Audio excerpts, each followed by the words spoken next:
सहारा enterprises तुमच्या स्वप्नातली गाडी आता कमी किमतीत. इचलकरंजी शहरालगत असलेल्या कबनूर चंदूर रोडवर कोन्नूर पार्कमधल्या सहारा एंटरप्राइजेस इथं पश्चिम महाराष्ट्रातली विविध बँका आणि फायनान्स कंपन्यांनी जप्त केलेल्या जुन्या दुचाकी आणि चारचाकी गाड्यांची विक्री केली जाते. शोरूम किमतीपेक्षा 25 ते 50% कमी दरात, उत्तम स्थितीत आणि संपूर्ण कागदपत्रांसह त्वरित डिलिव्हरी. दुचाकी 20,000 पासून पुढं तर चारचाकी 50,000 पासून पुढं. आपल्या पसंतीची कार किंवा बाईक आता अगदी परवडणाऱ्या दरात घेऊन जा. विश्वास, पारदर्शक व्यवहार आणि उत्तम सेवा हेच आमचं वैशिष्ट्य. पत्ता Konnur park, Kabnur Chandur road, Ichalkaranji. Proprietor Rajubhai Ajgar. संपर्क 8055810910 आणि 9860785786. सहारा एंटरप्राइजेस, दर्जा, विश्वास आणि बचत यांचं परिपूर्ण ठिकाण. एकीकडे संपूर्ण महाराष्ट्रात पाण्याची भीषण टंचाई जाणवत असून अनेक गावांमध्ये महिलांना 5 ते 6 किलोमीटर पाण्यासाठी भटकंती करावी लागते. मात्र इचलकरंजी महानगरपालिकेच्या भोंगळ कारभारामुळे फिल्टर केलेलं आणि वॉशआउट शुद्ध पाणी थेट गटारीत आणि नागरिकांच्या घरात घुसत असल्याचा धक्कादायक प्रकार समोर आलाय. इचलकरंजी शहरातील करोडपती कॉलनी शेजारी असलेल्या महेश कॉलनी परिसरात फिल्टर हाऊसमधून सोडण्यात येणारं पाणी चेंबरमधून वाहत थेट नागरिकांच्या घरांच्या अंडरग्राऊंड खोल्यांमध्ये शिरतंय. त्यामुळं घरांच्या भिंतींना तडे गेले असून घराखालून झरे लागल्यानं नागरिक भयभीत झालेत. इचलकरंजी शहरातील महेश कॉलनी परिसरात गेल्या अनेक वर्षांपासून फिल्टर हाऊसमधील पाणी नाल्याद्वारे सोडलं जात असल्याचा आरोप नागरिकांनी केलाय. हे पाणी इतक्या मोठ्या प्रमाणात वाहतंय की परिसरातील अनेक घरांच्या भिंती ओलाव्यामुळे कमजोर झाल्या आहेत. काही घरांना तडे गेले असून घरांच्या पायाभागातून सतत पाणी झिरपत असल्यानं मोठा धोका निर्माण झालाय. विशेष म्हणजे या पाण्यामुळे परिसरात लहान मुलं दरवाजासमोर साचलेल्या पाण्यात खेळताना दिसत आहेत. एका बाजूला नागरिकांना पिण्याच्या पाण्यासाठी आंदोलनं करावी लागत असताना दुसऱ्या बाजूला लाखो लिटर फिल्टर केलेलं पाणी वाया जात असल्यानं नागरिकांनी संताप व्यक्त केलाय. स्थानिक महिलांनी महानगरपालिका प्रशासनावर गंभीर आरोप करत सांगितलं की वारंवार तक्रारी करूनही प्रशासन याकडे दुर्लक्ष करतंय. या प्रभागाचे उपमहापौर अनिल डाळे यांच्याकडे देखील नागरिकांनी अनेकदा तक्रार केली असून त्यांनी येत्या 8 दिवसात प्रश्न मार्गी लावण्याचं आश्वासन दिलंय. मात्र प्रत्यक्षात कोणतीही कार्यवाही होत नसल्याचा आरोप नागरिकांनी केलाय.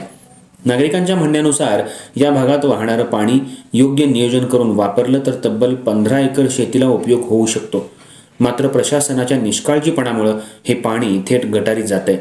याशिवाय परिसरात घंटागाडी नियमित येत नसल्यानं स्वच्छतेचाही गंभीर प्रश्न निर्माण झाला असल्याचा आरोप महिलांनी केलाय.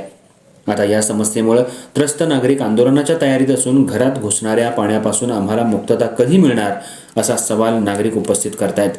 इचलकरंजी महानगरपालिका प्रशासन या गंभीर समस्येकडे कितपत गांभीर्यानं पाहतं हे पाहणं महत्त्वाचं ठरणार आहे.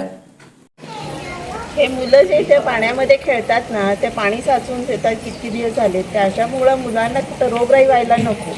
साचलं असं पाणी असं निघतच जातंय, शेवाळ झालंय तिथं. आणि परत किती आम्ही स्वच्छ करणार. आणि दारोदारी एवढं पाणी येतंय. तुम्ही दाराच्या समोर येऊन बोट मागताय आमच्याकडून आणि आमची इथं सेवासाठी तुम्ही उपलब्ध राहत नाही.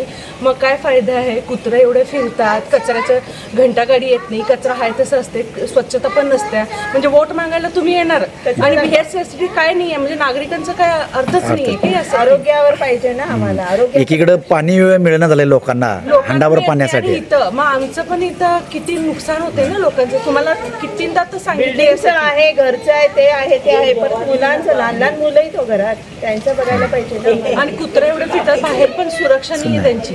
तर यासाठी लक्ष तर द्यावं लागणार ना तुम्हाला. काय परिस्थिती आहे? पाणी कुठून येते तुमच्या इथं? पाणी हा वॉटर सप्लायचा जो वेस्टेजचा पाणी निघतो हा जमिनीखालून, आमच्या घराखालून इथं बाहेर यायला लागला. ज्या पद्धतीने तुम्हाला मी आता दाखवलो, आमच्या आता बिल्डिंगला धोका झाला आहे. लोकांना प्यायला पाणी नाही आहे. गटरीतनं पाणी वाहा लागलं आहे, नको तेवढं पाणी वाहा लागलं आहे. आणि लहान मुलं इथं पाण्याचं गेम करायला लागल्यात, असं खेळायला लागलं आहे. तिथं इतकं पाणी जमिनीच्या खालनं यायला लागलं आहे. बिल्डिंगला धोका झाला आहे. कंप्लेंट करून करून आम्ही दमलो महानगरपालिकेला. याला जबाबदार कोण? उद्या बिल्डिंग जर पडली किंवा काय झालं, एखाद घर नाही 3-4 घरांना धोका आहे. पलीकडं अंडरग्राऊंडला पाणी यायला लागलं आहे, इथं पाणी यायला लागलं आहे. एकदा जर कोण घेणार? महानगरपालिका घेणार काय याचं? एकीकडे पाणी टंचाई आहे, हां, एकीकडे पाणी टंचाई आहे आणि एकीकडे हे पाणी असं वेस्टेज चाललंय. एकीकडे दुष्काळ आणि इथं पाणी असं वेस्टेज चाललंय. गटरीतनं वेस्टेज पाणी म्हणजे किती पाणी चाललंय याचं काय प्रमाणच नाही आहे. एखादी शेती चालेल पूर्ण एखादी शेती नाही, कमीत कमी 15 ते 20 एकर शेती चालेल असं पूर्ण पाण्याचा प्रभाव पूर्ण चालला आहे. तुमची मुलं धबधब्यात जसं आनंद घेतात तसं पाण्यात खेळायला लागले. आनंद घ्यायला लागलाय. मध्यंतरी मी माझ्या एका मित्राला म्हटलं मी 50 रुपये तिकीट लावणार आहे म्हटलं, की जसं कोकणात पाणी जमिनीतनं यायला लोक बघायला जात आहेत तसं आमच्या घरातनं जमिनीतनं पाणी यायला लागलंय. असं 50 रुपये तिकीट लावून पर्यटन स्थळ करतो म्हणून असं नियोजन झालं होतं.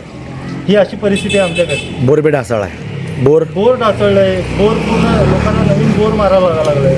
सगळ्या गोष्टीचा प्रॉब्लेम आहे.